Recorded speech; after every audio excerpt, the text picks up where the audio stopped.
Hey everyone, Gone Turbo here. In this video, I want to talk about a few mods that you can use to create a more survival type of game for Skyrim. I've been testing out a whole bunch of different mods recently. I haven't posted a video in a while because I've been trying this out, and I have a few suggestions if you're looking for a more survival type of Skyrim. The game of Skyrim isn't designed technically to be a survival game, but it has so many great elements to make it a survival game, and these mods can push it a little bit further to bring some more realism and survival type of play to the game. So first of all, this is the bottom of my load order actually, and I was asked by the mod author of the Great Realism Overhaul to give this mod a tryout, a test, and it is a really good mod to use if you're looking for a more realistic game, but even to add to a more survival type of experience. So even though this is called the Great Realism Overhaul, the what I'm trying to shoot for here is a more survival type of overhaul, which anything that's more realistic might provide more survival type of gameplay. Anyway, so the Great Realism Overhaul is designed to balance things to make everything a little bit more challenging. You'll have a number of different things that it will change from combat to crafting, stealth, carrying capacity. It does change your perks. It does change the economy, which makes it much more difficult to sell things to earn gold, if you will. The loot around the world has changed to balance everything. Movement speed is a little bit more realistic, which is a lot to get used to if you're used to a faster character or even using horses.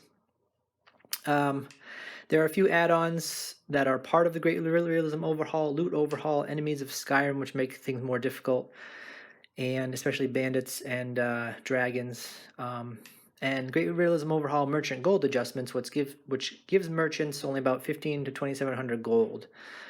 So the one thing about this mod is that I tried this with an existing character at level 35 or 36, and I found that I wasn't able to level up. However, when I started a new character completely fresh, I was able to level up. So I'm not sure. I was looking at some of the chats, some of the posts on Bethesda, and there doesn't seem to be a particular fix. It's probably a conflict somewhere. However, again, if I start this with a fresh new game, I don't have a problem, but if I just activate this with a current save, I can't, it doesn't allow any leveling up. You fill your leveling bar to the end, it says, open your menu to level up, and when you go to do that, it actually won't level up. You can't choose to level up. So if you're going to go with the Great Realism Overhaul mod, then you're probably going to want to start a new character, which actually isn't too bad because some of these other mods that I have here are going to help in creating a more survival type of game. So again, this is towards the bottom of my load order, and as you can see, here I am at the bottom right now. So I'm just going to kind of go back up and tell you about some of the other mods that are really great to have a more survival type of game. So creatures and food realistic. This allows creatures to drop pretty much anything that they would normally drop. So if you kill a deer, you're going to get the pelt, the antlers, the venison. If you kill a saber cat, you're going to get the teeth, the eyes, the meat, the pelt, the claws, and that's really important, or really, I don't know, a little bit more realistic when you're actually trying to survive in the world of Skyrim. Logging Skyrim and lighter firewood. I have a couple videos on these, and with the Campfire mod, which I have above, lighter firewood puts the weight of a piece of firewood to 1. So it's a little bit of a cheat. If you don't have this mod, then it's going to make your wood heavier, your firewood heavier. Logging Skyrim, however, to me is more important. When you go up to a tree, you're going to be able to harvest 1 piece of firewood, and I found that very handy when I'm trying to build a fire. If you run out of firewood, you can go and just activate a tree and collect a piece of firewood. So going back up through the load order, an important survival mod in my opinion is one called iLike food. Now this tweaks or turns your attributes for food into something a little bit different.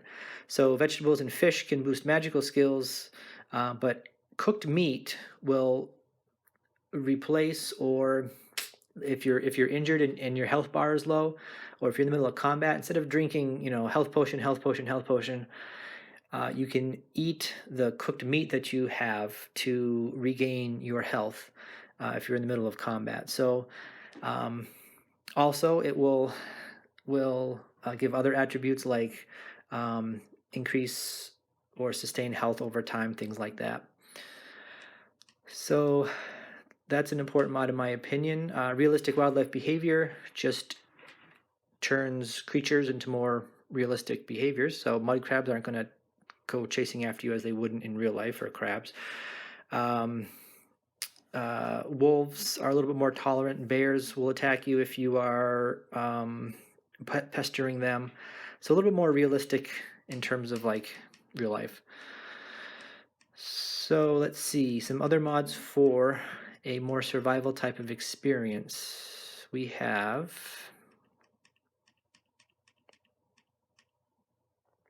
I think I missed one. Nope, maybe I didn't.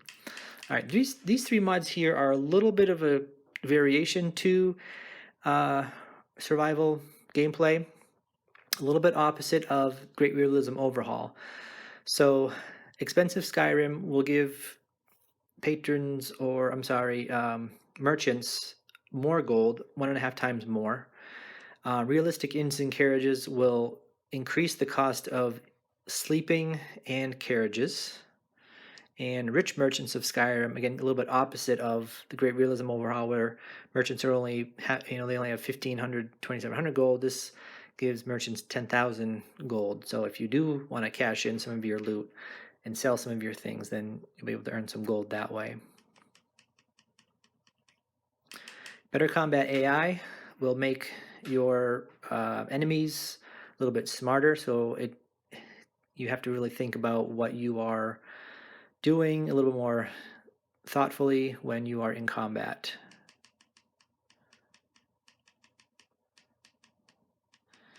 And iNeed is, in my opinion, an incredibly important mod to have if you are doing a survival type of gameplay. In this mod, there's a whole bunch of different options, but you have to eat, sleep, and drink water or liquid in order to survive. And if you don't do that, then it starts to affect different attributes.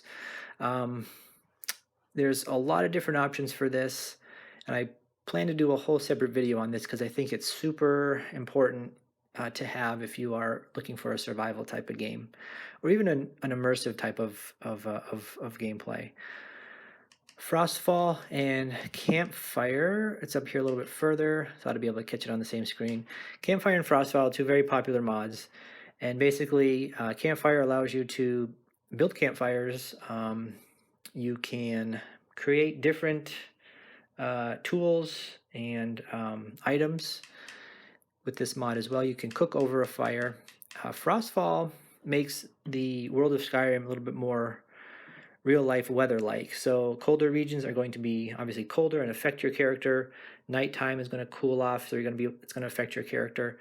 And being in water, if you're in a cold region, you're going to freeze very quickly, kind of hypothermia-like.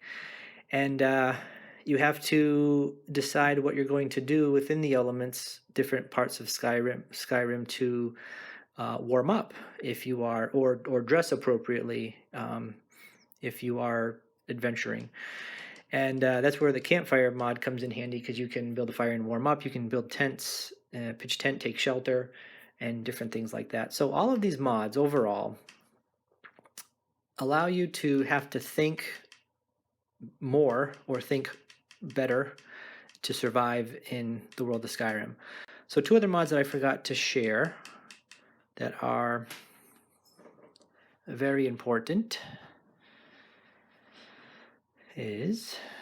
All right, bandolier bags and pouches. So if you activate the Great Realism Overhaul mod, then your carry weight starts off at 100.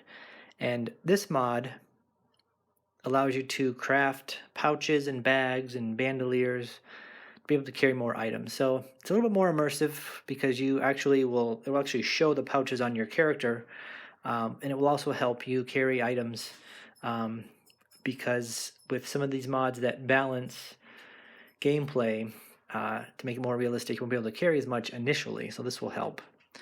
And of course, I completely forgot the most important mod, and that is alternate start. This is a very popular mod that skips the opening scene in the game where you are traveling down the path in the cart to Helgen, the whole dragon scene, and starts off in the main quest. This allows you to choose where you actually want to start, skipping all of that opening scene. You can still activate the main quest or the main story, but you will wake up in a dungeon. You will actually be able to create your character, but then choose from a pretty big list of options of where you'd like to start. So you can choose things like I'm abandoned on a ship, I am a patron at an inn, I own a fancy house in a town. There's a whole bunch of different options. I'm a vampire in a lair. One I chose to test the Great Realism Overhaul out was, I think it was something like I'm left for dead. And I woke up in a cold region with nothing but clothes on my back. I had nothing whatsoever except clothes and maybe a dagger. I don't even know what I had. I don't even think I had that. And it made right away a very realistic survival start to the game. And I had paired that again with the Great Realism Overhaul. And I would suggest, if you want to go all out with survival, to activate or install these 4 mods along with the other ones that I shared here, and then go ahead and enjoy your time in Skyrim trying to live and survive. So hope you guys have enjoyed this video. Feel free to like, subscribe, and check out anything else that I might have in my list. Thanks so much. Have a good day.